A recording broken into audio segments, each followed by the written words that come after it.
candidats.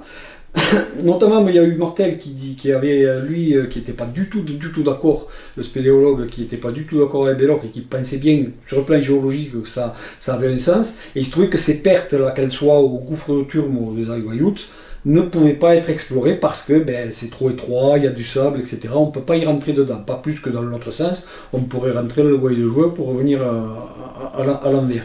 Et donc, fatalement, comme personne ne le prouvait, à un moment donné, on est arrivé dans les années 30 où le gouvernement espagnol a eu des intentions pour capter toutes ces eaux, faire un barrage, se retrouver avec un barrage en bas du gouffre de Turmo et noyer donc le gouffre d'Aiguayoutes et tout le plan des Aiguayoutes derrière sous forme d'un barrage pour pouvoir faire de l'électricité.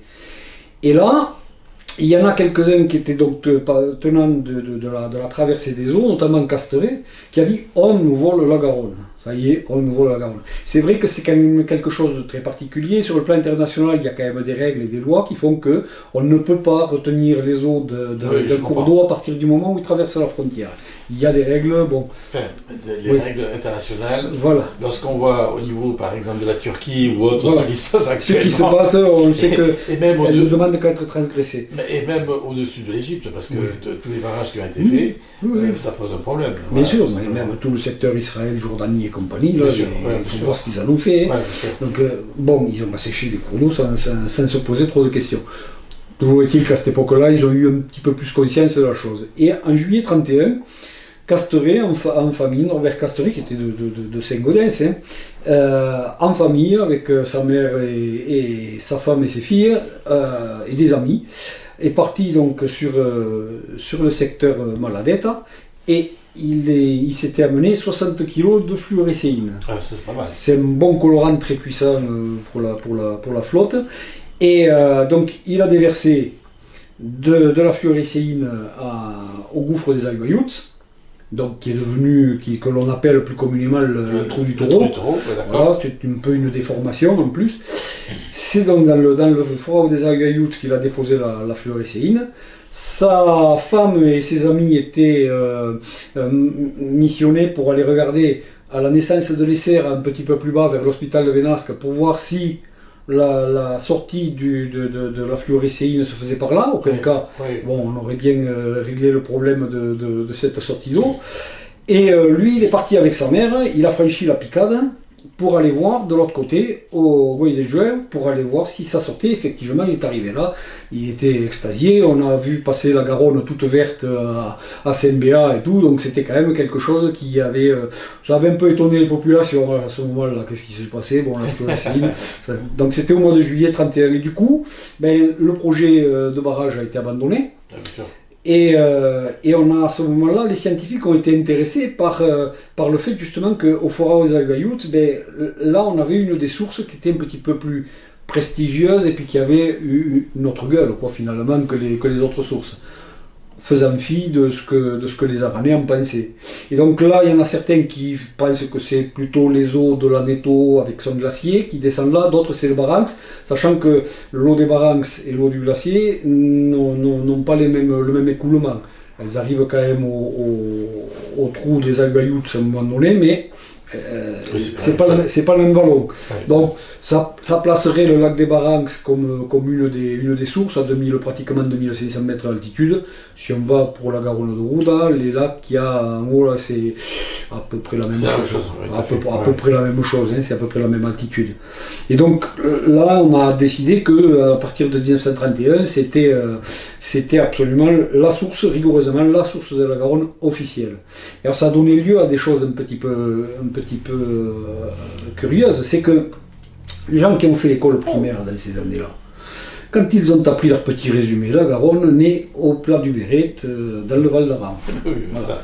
Puis quelques années plus tard, je l'ai vécu de près avec un oncle à ma femme qui était quand même âgé, et quand je l'ai amené voir les vraies sources de la Garonne, donc vous voyez, il s'est retrouvé assis Il m'a dit, mais non, ça naît au plat de vérité. J'ai dit non, depuis 1931, et il avait fait sa primaire avant 1931. Ah oui, donc comme quoi voilà. on peut changer. Il été obligé de constater que c'était là, quoi. Il n'y a pas de souci. Alors après, évidemment, ce fleuve a quand même,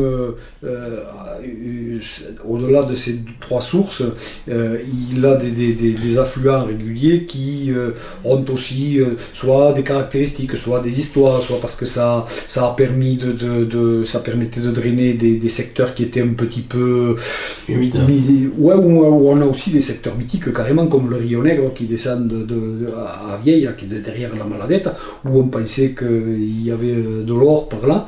C'est ce qui, à un moment donné, a donné la légende que il y avait un vieux de Vénasque qui s'appelait Portaron, qui avait un filon d'or terrible, et comme il était cousu d'or à Vénasque, on se demandait d'où il sortait cet or. Et il avait expliqué que c'était dans la montagne par là qu'il avait sa mine. Du coup, tout le monde a cherché la mine, sans savoir que c'était sur ce versant. Ils l'ont aussi cherché de l'autre côté. Les guides du Chaunet, à un moment donné, amenaient aussi des curistes qui voulaient voir ce...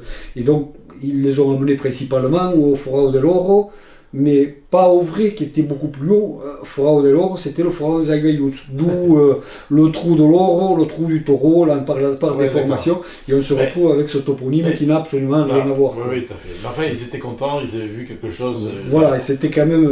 et il y a eu une histoire ici, où il y avait 2 Luchonnais, Marquiseau, un baigneur des Thermes, et Tajan, qui était un ancien militaire.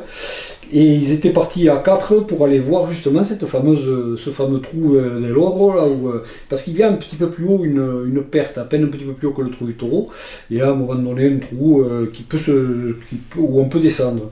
Ils étaient partis à 4 avec 2 des vainqueurs de l'Aneto de l'époque, qui étaient Garotte et Nat, Nat. Ils sont partis à 4 pour aller visiter cette grotte. Marquiseau qui est descendu le premier avec la corde, manque de bol, la corde elle était un petit peu courte. Pensant être avec le peu d'éclairage qu'ils avaient dû avoir, ça devait être une bougie ou un truc comme ça, il s'est laissé aller, et en fait il est tombé, parce que le sol il n'était pas dessous, il était un petit peu plus bas. Et il s'est retrouvé au-delà de la corde. Et là, l'entendant crier et tout ça, Argarot et Nat, ils n'ont pas voulu rester là. Ils se sont dit c'est pas possible, ils ne voulaient pas d'une part assister à son agonie, et d'autre part ils se sont dit il va y avoir quelque chose, ils pensaient à des conséquences. Ils ont voulu partir, ils ont voulu ficher le camp. Manque de bol, Tajan qui était un petit peu nerveux de la gâchette, il avait quand même amené le fusil, et puis il les a mis en jouet, il leur a dit, en patois évidemment, que bouge qui est mort, celui qui bouge il est mort. On est venu à 4 on va repartir. Et donc ils ont défait la corde, de façon à l'affiner pour pouvoir la rallonger. Et ils ont été chercher Marquiseau en bas, qu'ils ont fait remonter. Alors, il avait certainement quelques contusions, mais ça va, il est rentré à pied, il est rentré par ses propres moyens. Et Marquiseau avait quand même décerné un diplôme à Tajan qui était son sauveur. Et donc ce diplôme, chez les descendants de Tajan, était resté pendant longtemps. On en a quelques copies qui existent. Voilà. Ça c'est pour c'est l'histoire. C'est la petite histoire, mais c'est l'histoire. C'est l'histoire, exactement. C'est l'histoire. Alors, on parle de la Garonne, des sources, là on est dans l'hydrographie, voilà tout ça. Maintenant on va parler au niveau économique. Alors, la Garonne qui a été un bienfait pour tout ce qui concerne donc cette vallée qui va jusqu'à Bordeaux. Alors, pour nous, les Hauts-Garonnais, que ce soit dans Val d'Aran, que ce soit ici au niveau de la Pique, qu'est-ce que cette Garonne nous a apporté? Alors, c'est vrai que sur le plan économique, ça a eu quand même un impact, parce que c'est quand même au départ une grosse rivière, puis après un fleuve. Donc toute la première partie, en fait, ce qui a, d'une part, ce qui a caractérisé la Garonne, c'est son côté force motrice, où il y avait pas mal, j'en parlais tout à l'heure, la jonction de la Garonne de Béret et la Garonne de Rouda, ça s'appelle le plan de Ressec. Donc, sur tout son cours, ça a entraîné pas mal de moulins, pas mal de scieries, etc. Donc là, ça avait quand même une grosse importance. Et ensuite, il y avait quand même dans le Val d'Aran pas mal de bois qui étaient exploités, de la même manière qu'ici sur la vallée de Luchon. Et donc ce bois, plutôt que de le descendre Avec des mulets. Avec des mulets ou des bœufs plutôt, c'était surtout les bœufs, surtout les chars, parce que les chemins ne s'y prêtaient pas. Donc on allait les tirer un maximum jusqu'à ce qu'on arrive sur des endroits où ça pouvait être flottable. Flottable. Alors la flottaison ou la flottabilité de ces bois, c'est quand même quelque chose d'assez particulier. On avait ce qu'on appelait à l'époque les scarasses ou scarassaires. C'est des gens qui étaient destinés à faire basculer avec des instruments un petit peu de ce type, du type sapi, avec une pointe recourbée, de façon à basculer les troncs, et ils descendaient avec. Ça, je l'ai déjà vu. Oui, ça c'est possible. Hein. Ils descendaient avec. Alors, pour pouvoir augmenter le flux, il y avait des barranquejas. C'est des gens qui faisaient des petits barrages comme ça, qu'ils allaient lâcher pour pouvoir donner un petit peu de... Pour avoir un peu augmenter, voilà. Comme ça permettait de faire passer les troncs sur des endroits. Il faisait aussi attention à tailler les arbres de telle manière à ce qu'ils puissent les avoir comme il faut pour ne pas avoir à les tourner, à les monter, les descendre. Donc en général, quand ils abattaient les arbres, ils les abattaient donc, avec la ramure vers le haut. Oui. Comme ça, ils avaient la partie la plus grosse vers le bas. Oui, pour tirer. Ils ébranchaient. Oui. On faisait un trou avec ce qu'on appelle ici une trawère. Hein, ça permettait de faire un trou qui traversait l'intégralité du tronc. On la mettait en miso, en sifflet. Et ça aussi, je l'ai vu. Ça doit se faire encore avec les latines. Ah, mais ils sont obligés de toute façon de le faire comme ça. Mais bon, ils ont le moyen de le tourner. Quoi. Moi, je l'ai vu avec les bœufs, au-dessus de Montauban. Ça existait. Puis on avait un chemin des roules. Hein. Oui. Il y avait un chemin des roules au-dessus de Montauban. Et les tiradaires et tout. Voilà, exactement. Et moi, je me souviens que les voisins que j'avais à Montauban, c'était on appelait parce que c'était la maison Vernier. Oui. Hein, mais je sais qu'il allait tirer le bois sur le chemin des roules. Et le matin, quand j'allais à l'école, je voyais ces roules qui étaient, parce qu'il y avait une espèce d'endroit où c'était chargé, un chargeoir, voilà. Et ils étaient là, en attente, donc, en attente d'un camion qui vienne les chercher. Mais il y avait des billes de bois énormes. Oui. Et là c'était la même chose, mis à part que comme ils avaient des moyens un petit peu moins importants, ils avaient les billes qui étaient taillées à 3-4 mètres grand maximum, ou à 2 mètres si c'était du bois qui était destiné à faire du chauffage. Et ces bois-là, ils étaient ensuite assemblés quand on arrivait sur le secteur de l'Est-Bossost, selon les eaux, la période. Alors souvent, ce qu'ils faisaient, c'est qu'ils les abattaient à l'automne. C'est pas la meilleure période pour les lancer dans la rivière. Parce qu'ils sont lourds. Et c'est surtout que c'est la période d'étiage où il y a le moins d'eau. Et donc à ce moment-là, ce qu'on faisait, c'est qu'on les mettait à sécher à côté de la rivière, on les laissait sécher, et au moment où c'était propice, on les balançait dans la flotte.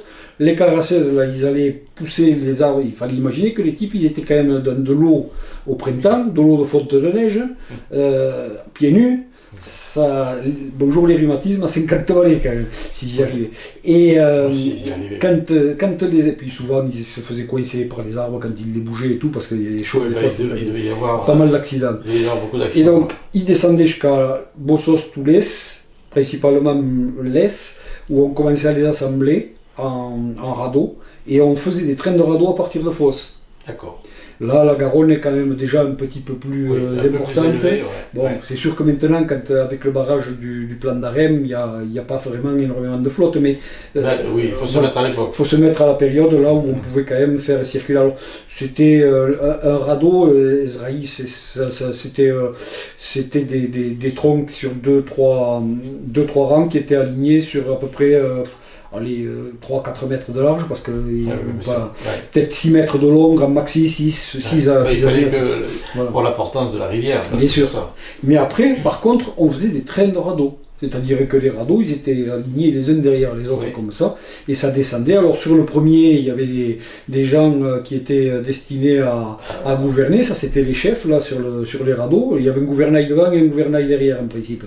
Et ils géraient la direction des radeaux parce qu'en fait, quand il y avait des prises d'eau sur la rivière, il y avait toujours un endroit, un passage, et il fallait toujours passer par là, parce que si on fout un train de radeau sur un barrage, le barrage il est mort. Donc il fallait absolument. Et puis bon. Et ces gens-là partaient donc de la frontière française quasiment, ils allaient jusqu'à Toulouse avec du bois de chauffage et du bois d'œuvre. Mais c'était compris dans leur moyen de transport. Donc une fois à Toulouse, il fallait revenir quand même. Il fallait revenir. Et là, on revient à pied. On revient à pied, on revient à cheval, si on a la chance, ou en diligence à une certaine période, mais c'était souvent à pied quand même. Il fallait se retaper le Donc il y avait les 140 km. Il fallait se faire le chemin. Ouais, dans l'autre sens. Il mettait combien de temps pour rentrer comme ça? Oh, sur ça. 2-3 jours. Oui, je pense qu'il devait mettre quand même dans les 2 ou 3 jours, oui. Allez, 2-3 jours, oui. Certainement. Même 70 km à la journée, il faut se les faire quand même. Mais... Ah oui, je sais, 70 km, il faut pas chômer. Il faut pas chômer, il faut partir de bonne heure le matin, il ne faut pas arrêter.